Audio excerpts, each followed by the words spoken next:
Hai, sekarang saya akan tunjukkan cara untuk memindahkan quotation anda ke sales order, delivery order atau invoice. Di bahagian sales, klik quotation dan tambahkan new quotation. Kemudian isi maklumat yang diperlukan.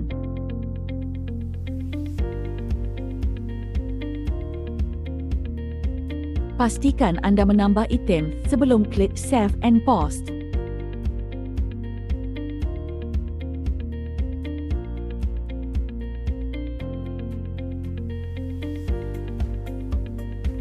Apabila anda klik butang save, anda akan dibawa ke paparan butiran. Seterusnya, klik pada sales order dan tambah new sales order, kemudian klik transfer from quotation. Pilih document jika pelanggan ingin membuat pesanan penuh. Dan pilih item jika mereka hanya ingin sebahagian item sahaja daripada keseluruhan pesanan, kemudian klik transfer. Klik save dan lakukan langkah yang sama untuk delivery order dan invoice.